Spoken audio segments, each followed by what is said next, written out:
Assalamualaikum warahmatullahi wabarakatuh. Waalaikumsalam warahmatullahi wabarakatuh.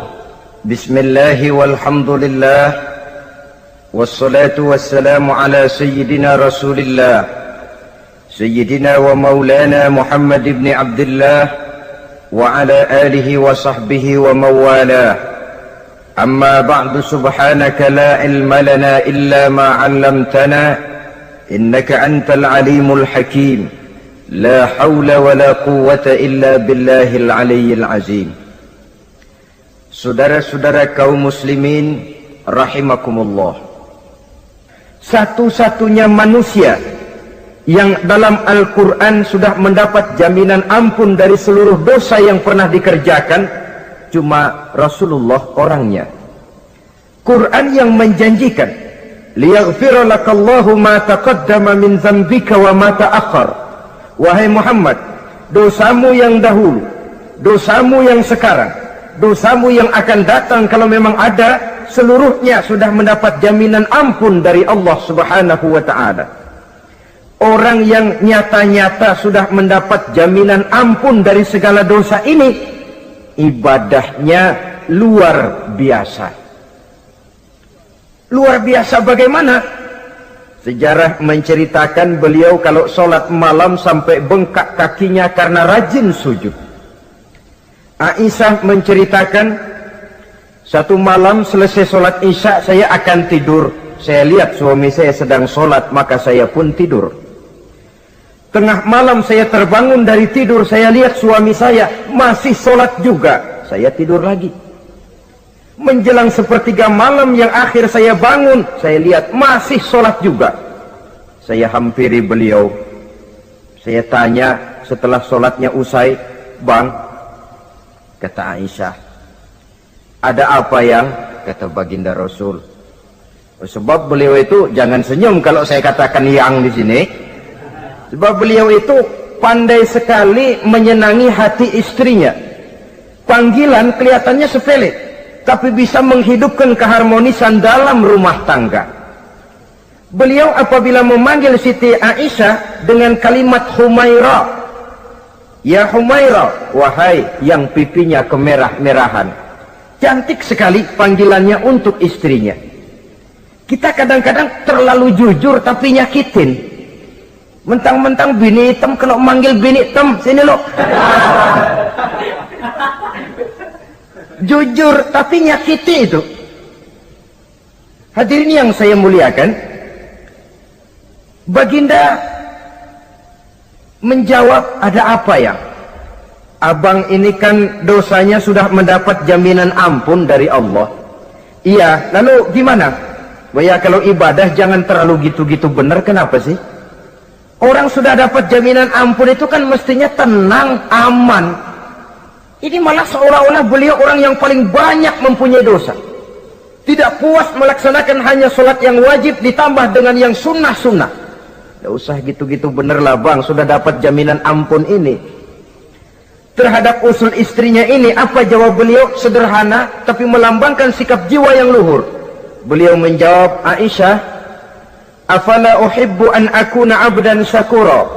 Yang apa saya tidak senang kalau saya ini oleh Allah mendapat gelar abdan syakura, hamba yang pandai bersyukur, hamba yang tahu berterima kasih. Makin diampuni, makin banyak sujud saya, makin diampuni, makin banyak ibadah saya kepada Allah. Inilah prinsipnya. Saudara-saudara, oleh karena ibadahnya demikian rupa, Allah lalu dekat. Oleh karena Allah dekat, perjuangan beliau itu, walaupun Quraisy melakukan segala macam cara dan usaha, mengeluarkan segala daya dan dana, kemampuan dan kekuasaan, tidak pernah berhasil mematahkan, walaupun berhasil menekan perjuangan baginda Rasulullah sallallahu alaihi wasallam. Coba kalau kita buka sejarah, beliau itu kan mulai berjuang sendiri, yang dihadapi masyarakat yang keras, kasar, brutal.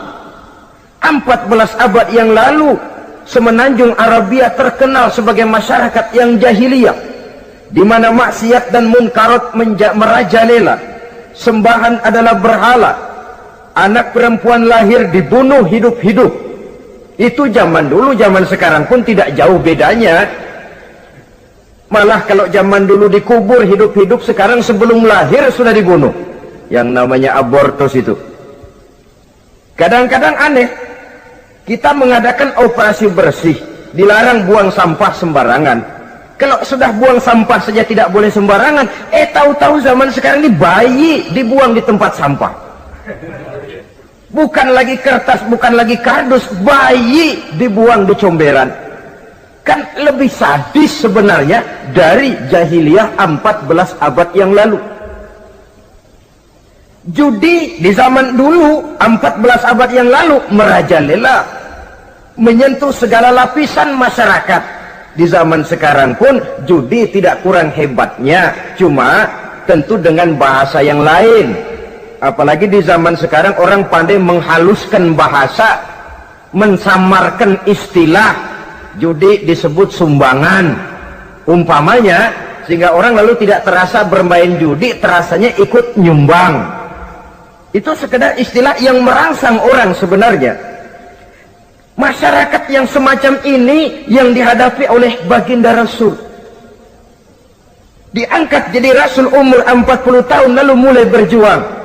Mula-mula secara sembunyi dakwahnya itu. Dari pintu ke pintu, dari rumah ke rumah, dari orang ke orang. Hasilnya 3 tahun gerilya berdakwah, dapat pengikut tidak lebih 11 orang. Sudah tidak digaji, tidak dapat beras, hidup pun miskin.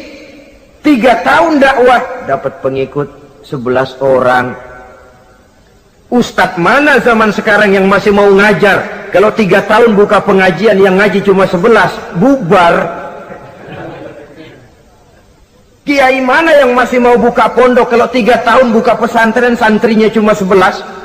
Pemimpin mana yang masih mau kampanye kalau 3 tahun kampanye dapat pemilih cuma 11? Bangkrut.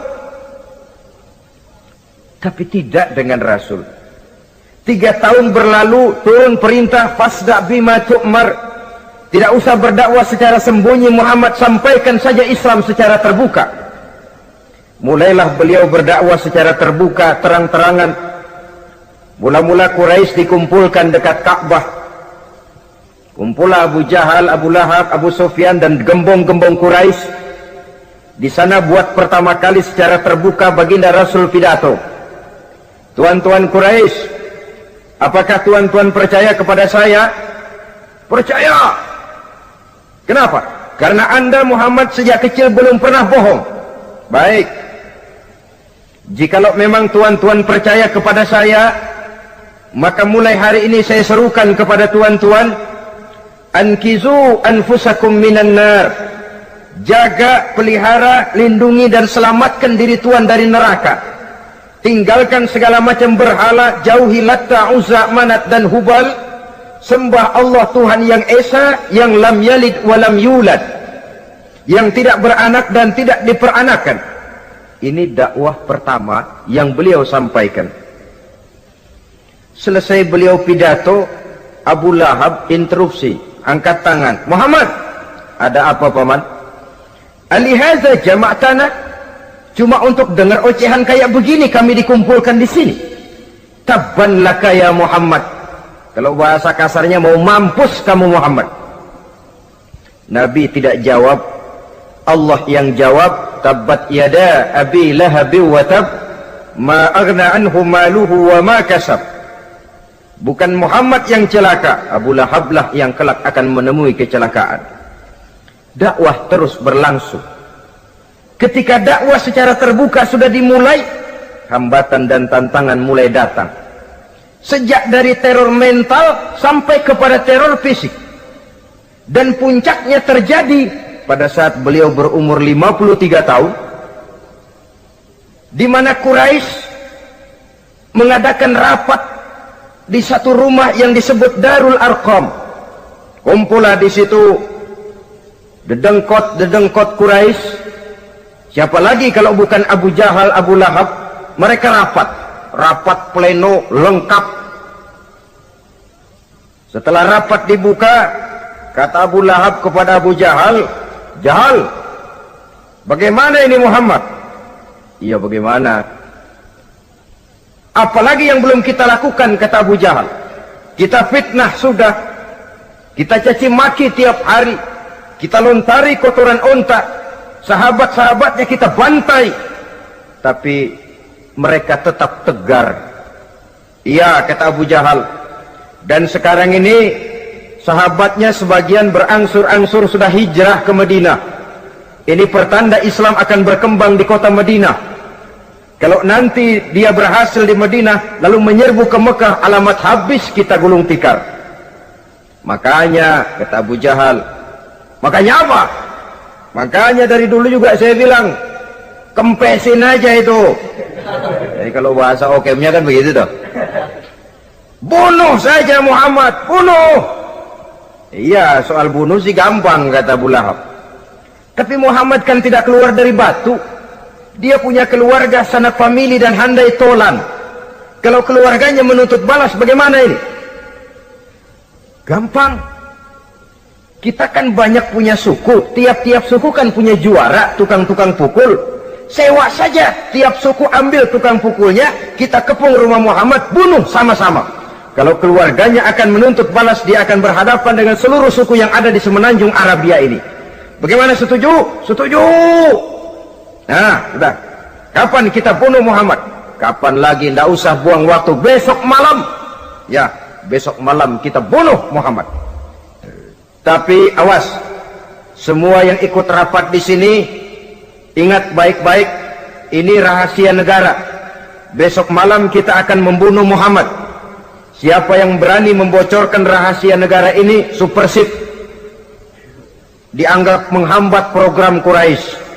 Itu nanti dijatuhi hukuman berat ya. Jaga rahasia baik-baik bahwa besok malam kita akan membunuh Muhammad. Sanggup?" "Sanggup." Rapat selesai. Hadirin boleh bubar ke rumah masing-masing. Pulang. Namanya manusia, bocor juga rahasia ini. Begitu pulang, cerita sama istrinya, "Bu, anu loh Bu." "Apa Pak?" "Saya tadi ikut rapat." "Rapat apa tuh Pak?" "Besok malam akan ada pembunuhan." "Pembunuhan?" "Pembunuhan." "Siapa toh yang mau dibunuh?" "Muhammad." "Tapi jangan bilang-bilang ya, ini rahasia negara." "Ini rahasia negara Bu, jangan bilang-bilang." "Iya Pak, iya." Nah, besok pagi istrinya ngobrol sama tetangganya. "Mbak Ayu, tahu nggak?" "Apa toh?" "Nanti malam akan ada pembunuhan." "Siapa yang mau dibunuh?" "Muhammad." "Loh, sampean tahunya dari mana?" "Suami saya ikut rapat." "Tapi jangan bilang-bilang ya Bu ya, ini rahasia negara. Jangan bilang-bilang, nanti yang satu sampaikan lagi, jangan bilang-bilang, terus jangan bilang-bilang." Akhirnya berita tersebar, sehingga pagi hari itu sebagian besar penduduk Mekah sudah tahu kalau nanti malam akan ada pembunuhan. Maka lepas zuhur, Mekah itu mulai tegang. Yang simpati, "Aduh kasihan Muhammad, nanti malam akan dibunuh." Yang tidak senang, "Mampus, biar dia rasain, ntar malam." Saudara-saudara, begitu maghrib berbunyi sudah, udara mulai gelap, penduduk Mekah sudah kunci pintu seperti ada jam malam. Sepi, sesepi-sepinya. Tutup pintu, kunci, bukan tidur, ngintip dari dalam. Lepas jam 8 malam, makin tegang. Masing-masing penduduk ngintip dari pintunya. Sudah berangkat belum orang yang mau bunuh Muhammad? Sudah berangkat belum? Kira-kira jam 9 ini, tukang-tukang pukul lewat mau ngepung rumah Muhammad untuk membunuh beliau. Begitu masuk Mekah, penduduk sudah kunci pintu, tapi mereka tahu kalau semua ngintip. Wah, makin hebat ini yang pemuka Quraisy ini, tukang-tukang pukul ini. Jalannya dibuat gagah-gagah, barisnya dibuat hebat-hebat. Itu injekan tanahnya dalam baris dibuat kenceng-kenceng, brok, brok, brok, brok, kayak serdadu baris. Lewat dekat rumah penduduk pakai batuk lagi. yang dari dalam ngintip makin ciut. Wah, ini dia yang mau bunuh Muhammad ini. Sampai di rumah Nabi, dikepung rumah Nabi, di pagar betis. Malam itu di dalam rumah cuma Nabi, Abu Bakar dan Ali bin Abi Thalib. Nabi tahu rumahnya dikepung. Lewat tengah malam beliau berkata, Abu Bakar, saya ya Rasul, mari kita berangkat hijrah. Baik ya Rasul. Ali, saya ya Rasul, kamu gantikan saya ya. Gantikan apa ya Rasul? Gantikan tidur di tempat tidur saya. Baik ya Rasul. Masya Allah, sekali menggantikan mati. Tidur di tempat tidur Rasul pada malam rumahnya dikepung, resikonya kan mati. Menggantikan mati. Lah kalau menggantikan lurah lumayan. Menggantikan mati. Dan Ali tahu persis resikonya. Dan beliau waktu itu masih muda dan beliau tidak nawar. Baik ya Rasul, saya akan tidur di sini, berangkatlah Tuhan. Berangkat Rasul, ketika keluar dari pintu belakang rumah dikepung rapat, terjadilah keajaiban yang Allah ceritakan, wa ja'alna min baini aydihim sadda wa min khalfihim sadda fa aghshaynahum fahum la yubsirun. Di muka, di belakang, di kiri kanan dibuatkan dinding oleh Allah, dibutakan mereka tidak lihat kalau Muhammad keluar dari rumahnya. Siaga penuh, apel, mata melotot, Nabi lewat nggak kelihatan. Sampai Nabi kemudian menuju Gua Thur, 3 malam 2 hari di sana. Dari sana perjalanan dilanjutkan ke Madinah Al-Munawwarah. Allahu Akbar. Mengarungi gurun pasir yang gersang dan tandus, yang terbentang antara Mekah dan Madinah, meninggalkan kampung halaman tempat di mana dilahirkan dan dibesarkan. Keluarga yang berbeda akidah terpaksa berpisah. Kok kuat? Kok bisa? Kok sanggup? Di mana rahasia kekuatannya? Beliau punya sandaran vertikal, ibadahnya kepada Allah. Dengan bahasa kita sekarang, beliau punya backing. Backingnya tidak kepalang tanggung, yang serba maha. Maka saya mengajak kepada seluruh kaum muslimin, di zaman sekarang kan orang lagi main backingan, ya. Nah, siapa yang punya backing punya jalu. Saya cuma mengajak, kalau mau cari backing jangan kepalang tanggung, carilah backing yang serba maha. Maha gagah, maha tahu, maha adil, maha bijaksana, maha segala-galanya. Dan dialah Allah subhanahu wa ta'ala. Saudara punya backing kolonel, tanggung. Nanti dia pensiun habis. Yang kolonel saja tanggung, apalagi yang kopral. Kalau mau cari backing, carilah backing yang serba maha, Allah azza wa jalla. Caranya tentu dekat kepadanya. Untuk dekat kepadanya melalui jalur yang sudah diatur olehnya, melalui Rasulullah Shallallahu Alaihi Wasallam, yaitu solat, ibadah. Makin tinggi nilai ibadah, makin dekat kita dengannya. Makin dekat dengannya, makin banyak fasilitas yang akan diberikan untuk kita. Saudara pegawai negeri ingin cepat naik golongan, itu caranya 2. Pertama, jam kantor disiplin. Jam 7 masuk, jam 3 pulang. Kalau belum jam pulang, jangan pulang.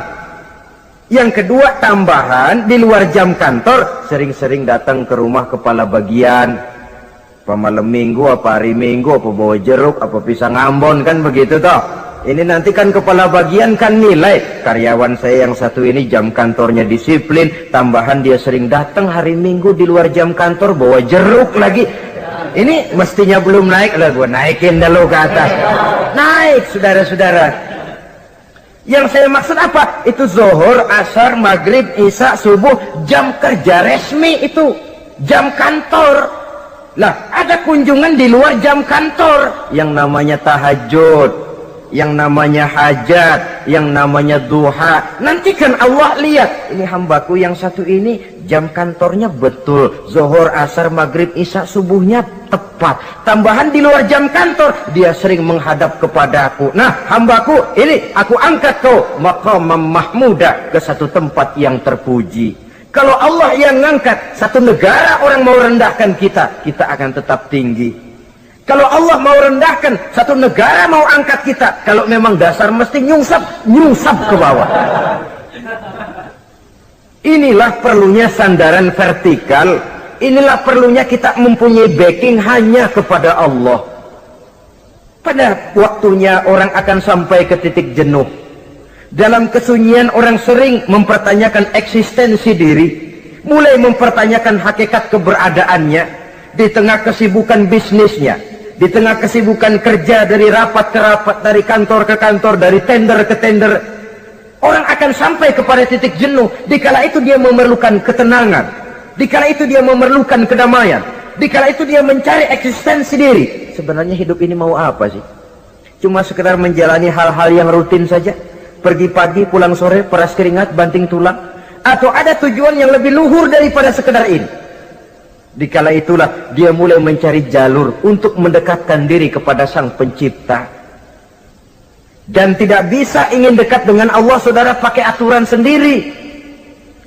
Ingin dekat dengan gubernur harus ikut aturan yang ditetapkan oleh protokolnya gubernur. Ingin dekat dengan presiden, ya ikut jalur yang sudah disusun oleh protokolnya presiden. Ingin dekat dengan Allah, ya ikut jalur yang sudah diatur oleh Allah melalui Rasulnya. Apa itu? Ya diantaranya sholat, puasa, dan ketentuan-ketentuan ibadah yang lain. Tidak bisa dengan prinsip, yang penting kan hati baik, berjiwa bersih, akhlak luhur, gak usah sholat kalau hati baik sudah dekat dengan Allah. Oh, alangkah enaknya kalau begitu. Kalau dengan itu bisa dekat dengan Allah, rasanya Nabi Muhammad yang paling dulu berhenti sembahyang. Kenapa? Beliau orang yang hatinya paling baik. Beliau orang yang budinya paling luhur. Kalau budi luhur dan hati baik sudah menjamin untuk dekat dengan Allah, Nabi dulu berhenti sholat. Nyatanya tidak. Beliau orang yang berbudi luhur, berakhlak baik, entoh ibadahnya demikian rupa. Dan beliau adalah standar untuk kita jadikan contoh dalam mengamalkan ajaran-ajaran agama di kehidupan kita ini. Saudara, itu tadi sepertiga waktu beliau untuk ibadah, untuk Allah. Sepertiga yang kedua dari waktu beliau adalah untuk tugas. Dalam hal ini, sebagai seorang Rasul, menyampaikan risalah Islam berhadapan dengan umat. Yang jadi soal ialah, apa modal utama beliau di dalam melaksanakan tugas? Dan ini nanti sebagai cerminan buat kita. Modal utamanya pertama adalah keteladanan, dan yang kedua adalah akhlak. Sekarang ini kita hampir nyaris mengalami berbagai macam krisis. Yang paling santer kita dengar adalah krisis wibawa. Ada pak guru dicegat muridnya di jalanan, dipukulin karena nggak naik kelas katanya. Nampaknya guru nggak lagi berwibawa. Di satu pihak mungkin karena si guru tidak bisa digugu dan ditiru, di lain pihak juga murid tidak lagi mengenal arti rasa hormat kepada pak guru. Nah, kenapa krisis wibawa timbul? Karena tidak ada keteladanan. Adapun Rasul, wibawa beliau timbul di tengah umat karena keteladanan ini. Apapun yang beliau ajarkan kepada umat, beliau adalah pelaksana pertama. Dengan kata lain, satunya kata dan perbuatan. Ini yang sangat diperlukan di zaman kita sekarang. Bukan cuma sekedar simposium, muktamar, kongres, rapat besar dengan keputusan bertumpuk-tumpuk kertas di atas meja, tetapi tidak pernah terrealisir dalam kehidupan. Yang kita perlukan adalah satunya kata dan perbuatan, bahwa kalau itu yang diucapkan, itu yang diterapkan. Kalau itu yang diteorikan, itu yang dikerjakan. Keteladanan. Yang kedua, rahasia sukses beliau dalam melaksanakan tugas berhadapan dengan umat, akhlak. Beliau tidak menyampaikan Islam ini dengan kekerasan, tidak juga dengan bujuk rayu harta,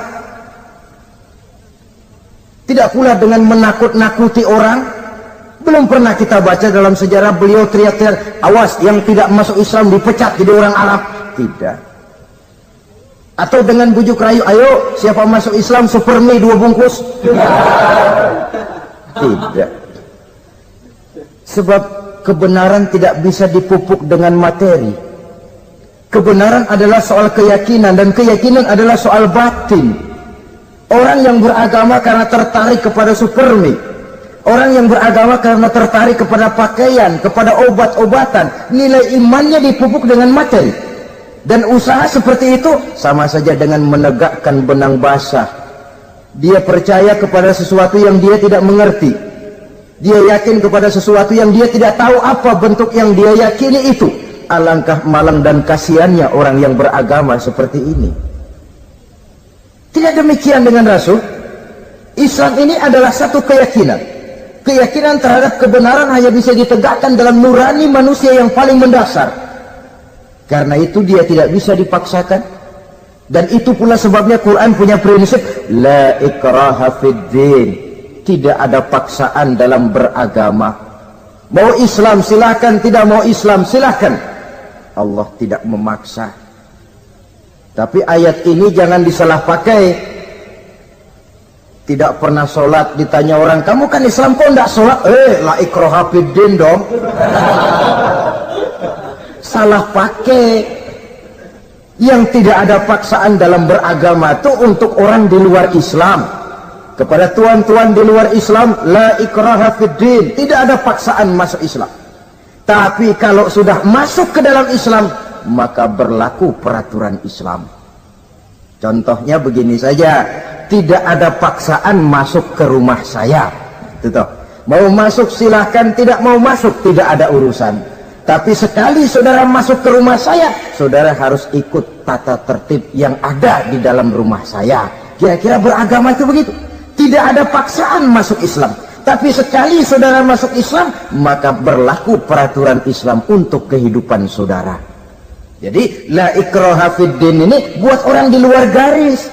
Allah tidak maksa-maksa orang mau masuk Islam, mau tidak.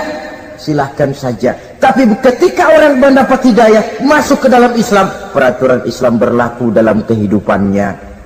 Saudara hadirin kaum muslimin rahimakumullah, akhlak. Mari kita lihat lebih jauh bagaimana sih akhlak beliau yang mulia itu. Allahu Akbar. Kalau orang berakhlak kepada teman itu sih biasa. Tapi berakhlak kepada musuh, ini yang luar biasa. Ini yang agaknya Allah saja memuji beliau. Wa innaka la'ala khuluqin azim. Engkau Muhammad benar-benar berada di atas budi pekerti yang luhur dan terpuji. Kalau saya baik kepada orang yang memang baik kepada saya, logis toh, wajar, memang harusnya. Tapi berbuat baik kepada orang yang jahat terhadap saya, ini yang tidak setiap orang bisa. Nah, sebab itu saya tidak ingin menceritakan akhlak beliau kepada sahabat, namanya juga kepada sahabat. Saya akan kutip beberapa riwayat yang menceritakan bagaimana akhlak beliau kepada orang yang nyata-nyata memusuhinya. Berbagai riwayat menceritakan bagaimana beliau ketika di Taif dilontari orang dengan batu, yang melontari beliau malah mendapat doa, Allahumma hdi qaumi fa innahum la ya'lamun. Ya Allah, berikan hidayah, berikan petunjuk kepada mereka yang melontari saya dengan batu, karena mereka tidak tahu. Kalau saja mereka tahu, mereka tidak akan melontari saya dengan batu. Ya Allah, berikan hidayah kepada mereka. Padahal ketika itu malaikat Jibril menawarkan jasa. Muhammad, kalau kamu mau orang yang melontari kau dengan batu itu hancur, saat ini juga saya angkat Jabal Uhud, saya timpakan mereka biar mati semua. Mau Muhammad? Jangan Jibril, mereka tidak tahu. Kalau saja mereka tahu, mereka tidak akan melontari saya dengan batu. Lebih baik doakan mereka supaya mendapat hidayah dari Allah. Dalam kondisi kepepet, dilontari dengan batu, malaikat Jibril datang menawarkan jasa. Beliau lebih memilih mendoakan orang yang berbuat jahat itu. Ya Allah, bukan main. Umumnya kita kan kalau lagi kepepet ada yang nolongin, girang bener. Andai kata kita yang jadi nabi disambitin orang, datang malaikat Jibril nawarin, bagaimana sikap? Habisin aja dah.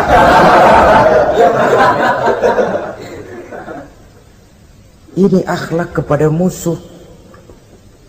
Ketika beliau selesai sholat zuhur, istirahat rebah-rebah, tidur-tiduran di bawah pohon kurma, datang orang kafir yang bernama Daksur yang sudah lama mengintip-ngintip, mencabut dan menghunus pedang. Muhammad, kalau ini saat saya tebas batang lehermu, siapa yang akan menolong engkau?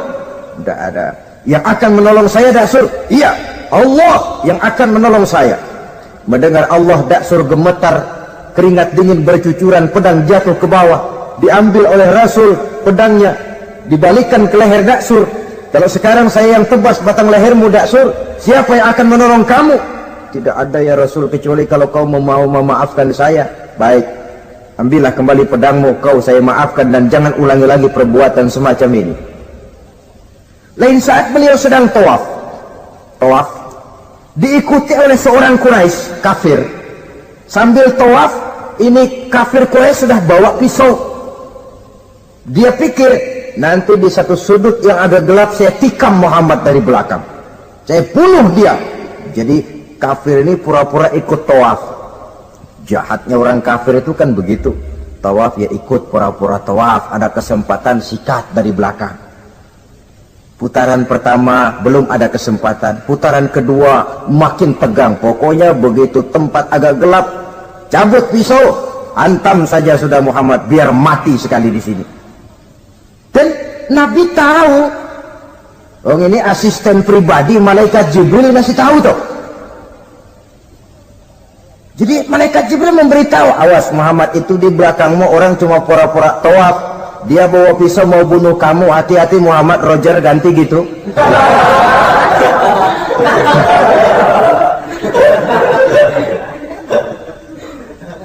Tahu persis beliau.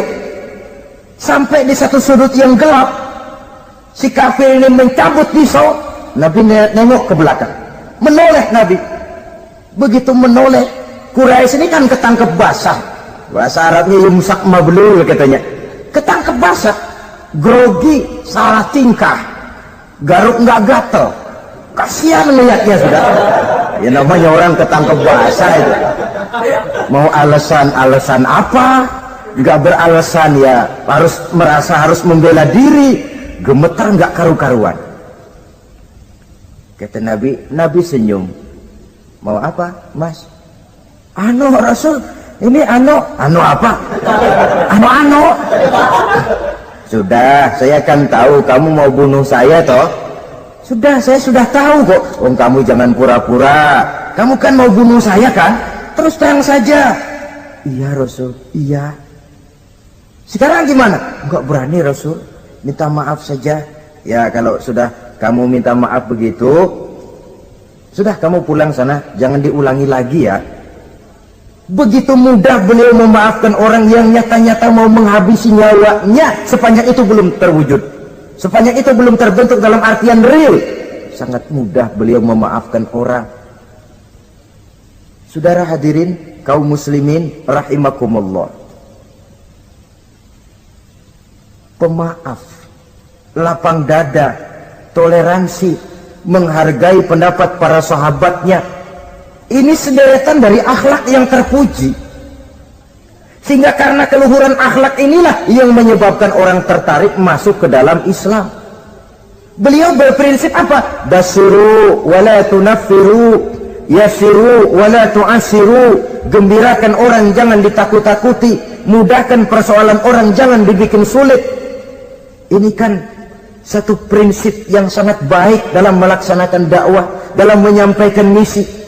Apapun tugas kita di masyarakat, sebagai pegawai pemerintahan, pejabat negara, pedagang, pengusaha, seniman, ustadz, mubaligh, kiai, ulama, dalam berbagai profesi, modal utama untuk sukses adalah akhlak. Sebab hati kita yang tahu cuma Allah. Orang lihat penampilan kita, orang lihat muka kita. Sebab itu Nabi katakan, innakum la tas'una nasa bi amwalikum walakin yas'uhum minhum bastul wajhi wa husnul khuluqi. Kamu tidak akan bisa menarik simpati orang banyak dengan hartamu, tapi bisa kau tarik simpati orang banyak dengan akhlak yang baik dan muka yang senyum, muka yang enak dilihat. Orang kadang sering bilang, dia mah biar mukanya begitu hatinya baik. Iya, soal hati kita nggak tahu. Yang kita lihat pertama muka. Bagaimana gue mau ikut dia, mukanya kayak batu kuburan. Kesan serem pertama itu kan sudah ada. Walaupun kadang-kadang hati memang baik, tapi hati itu kan urusan Allah. Yang kita lihat pertama muka. Ini barangkali nanti termasuk teori dalam psychology of salesman ya, bahwa sesuatu yang baik kalau dihidangkan dengan cara yang tidak baik, orang tidak akan tertarik. Lihat saja orang sekarang ini kan, entah makin lajunya dunia bisnis kita, masuk ke rumah-rumah kita cuma menawarkan air jahe, menawarkan sasa, menawarkan kecap bango, menawarkan barang-barang yang kelihatannya remeh. Ini kan termasuk psychology of salesman. Yang datang ya biasanya perempuan, wajahnya ya lumayan, paling kurang sedikit di atas 6 lah begitu. Lalu tutur katanya sopan, masuk ke rumah tidak sungkan, ada rasa familiar, rasa kekeluargaan, lalu datang. Taktik untuk menawarkan barang yang jadi merek dagangannya. Nah, Islam ini agama yang baik. Kalau disampaikan dengan cara yang tidak baik, sadis, memponis, orang akan lari dan jauh. Menyinggung, bukan menyentuh. Siapapun kalau tersinggung lari, tapi kalau tersentuh dia akan mendekat. Apaan lo Islam bayang begitu? Mikirnya anak, gue sembayang diomelin, mendingan kagak sembayang sekalian ketahuan. Saudara hadirin yang saya muliakan, ini yang diberikan contoh oleh baginda Nabi. Apapun tugas kita, pedagang utamakan akhlak, petani utamakan akhlak, seniman utamakan akhlak, mubaligh utamakan akhlak, pejabat negara utamakan akhlak, pelayan dan pengabdi masyarakat utamakan akhlak. Saudara hadirin yang saya hormati, kaum muslimin yang berbahagia. Jadi untuk sukses di masyarakat, untuk sukses di tempat tugas, modal utama adalah akhlak. Dan ini yang dicantikan contoh dari Nabi kita Muhammad sallallahu alaihi wasallam. Sepertiga waktunya untuk tugas. Dalam menjalankan dan melaksanakan tugas sebagai seorang rasul, menyampaikan risalah Islam berhadapan dengan umat, modal utamanya adalah akhlak. Demikian juga kita di masyarakat. Dan akhlak itu memang harus dibiasakan sejak kita kecil, sehingga dengan demikian nilai-nilai yang baik akan terus terbawa sampai di hari tua kita. Saudara-saudara, rasanya kehancuran satu bangsa dimanapun di dunia ini selalu dimulai dengan kehancuran akhlak daripada bangsa itu sendiri. Dan kehancuran akhlak itu bisa saja terjadi di tengah kemakmuran ekonomi, di tengah maju dan canggihnya teknologi. Kapan? Apabila pegangan orang kepada agama sudah lemah dan rapuh. Kita tengok di negara-negara di sebelah barat kita, kemajuan teknologi yang tidak diimbangi dengan kuatnya pegangan orang kepada agama telah melahirkan budaya-budaya yang merendahkan martabat manusia. Lahirlah kebudayaan hippies, lahirlah kebudayaan nudis, hidup serba bosan dengan ini dan itu karena segalanya sudah dimiliki, rumah mentereng, jumlah kendaraan sejumlah keluarga, kapal pesiar di laut mewah, pesawat udara punya, setelah ini punya, ini ada, semua ada, titik jenuh sampai. Mau apa semua ini? Akhirnya ingin hidup apa adanya, tidur di goa-goa, tidur di kaki-kaki gunung, tidur di hutan belantara, pakaian kumel. Itu hipis-hipis yang datang kemari, yang pakaiannya kumuh, tambelan, lepis belel, padahal di kantongnya cek, travel cek, dolar. Lain hipis kita, emang benar-benar gembel.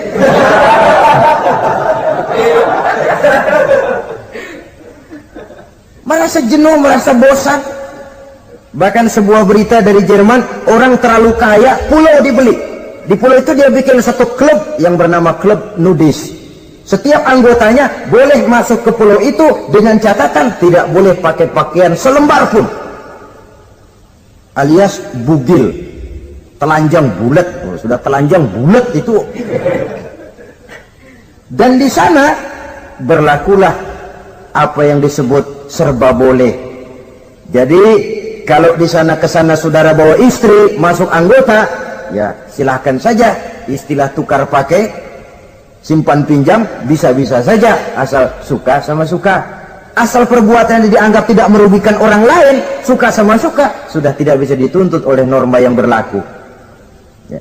Itulah sebabnya kita sering prihatin bahwa kemajuan sering membawa pergeseran nilai.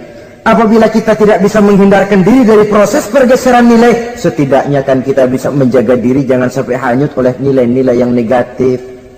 Akhlak, baik sebagai muslim, baik sebagai bangsa Indonesia yang berkepribadian luhur, itu merupakan cerminan kita. Saya prihatin, belum lama diselenggarakan kontes bibir terindah. Kontes bibir terindah itu kira-kira apa manfaatnya? Apa yang jadi ukuran? Dan bukankah bibir karunia Tuhan? Ya kalau yang bibirnya mungil bisa ikut kontes lah, kalau yang jebleh gitu.